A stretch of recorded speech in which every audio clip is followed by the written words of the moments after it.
Hi, it's Katherine, Lanasa.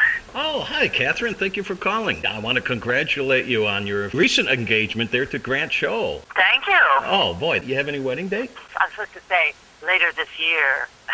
Oh, okay. They told me I'm supposed to say later this year. There you go. That floats it to any time that it works. That should be a lot of fun. Thank you. I'm really looking forward to it. You've been a busy girl for the last year or two on the silver screen. Now you have campaign coming. The campaign is coming out this Friday, and you're playing Rose Brady. That's Will Ferrell's wife. Tell me about that. It's got to be hilarious.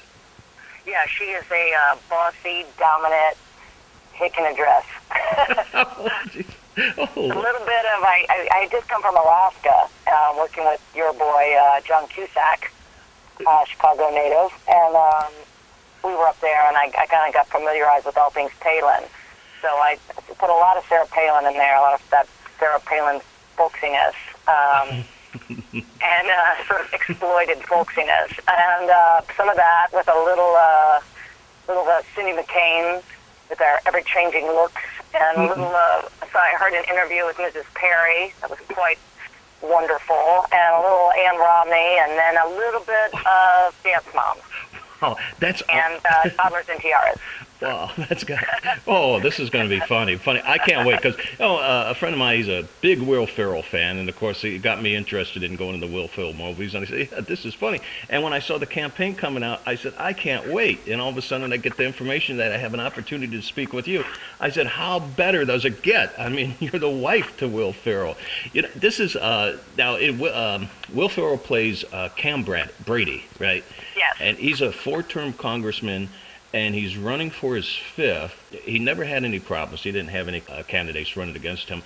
And what brings in this Marty Huggins? He's running against him now in the 5th right. term. Well, the storyline is such that Will was basically sort of a pawn for big business, but he screws up by leaving this sexually explicit phone message for his mistress on some born-again Christian family's phone machine.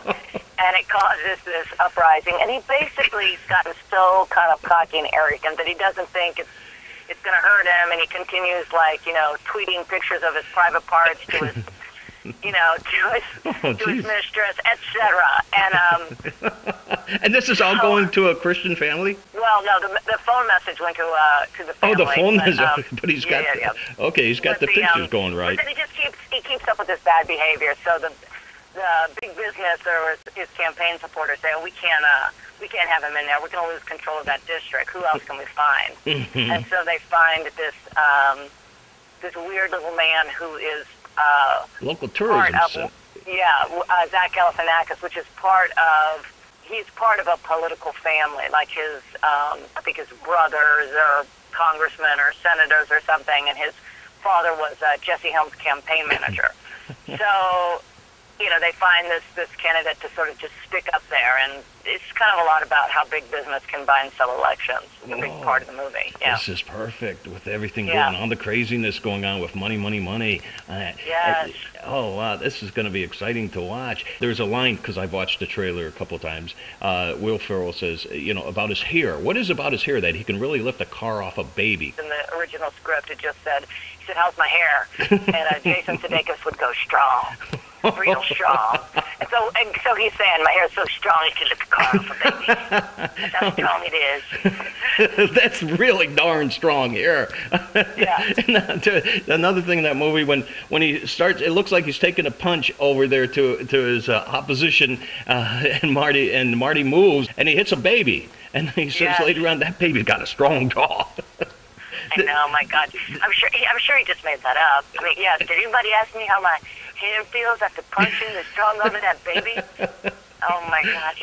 It's so funny. It's like just that someone would be that narcissistic. Yes. that much of a child, It's just like, I love Will. He's just so magical. It's like you never know what's going to come out of his mouth, and it's really so smart. It's funny, you kind of think of him as being this broad comedian, but really, intellectually, what he does is, it's really kind of subtle and smart.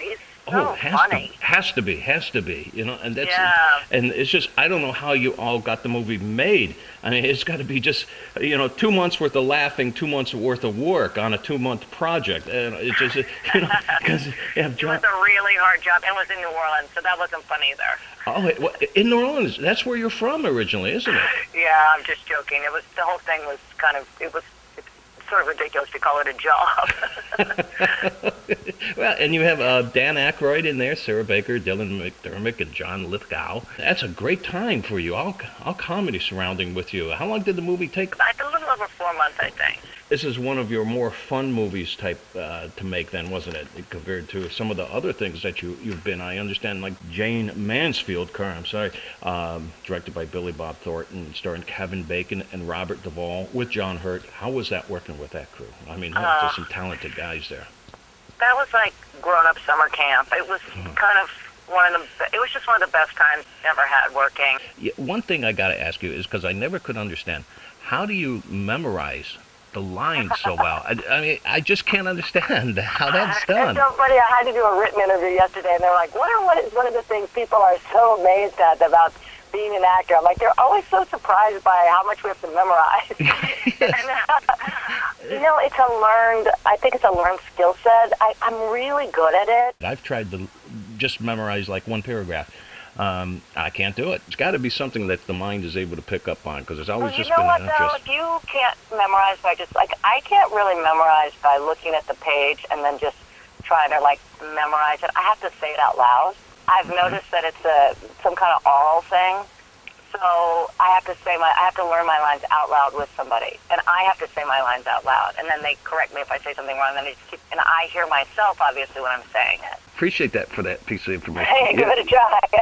Yeah, because I'm going to try it myself. I'm going to start talking and just see if I can remember this. So, but I know I've taken a lot of your time today, and I know you're a busy lady. And so the campaign coming out, are you going to be there? You're going to watch the opening day? Oh, you bet. Okay. But I'm going to check it out this Friday, too. And it's August 10th. Breaks out. It's Warner Brothers.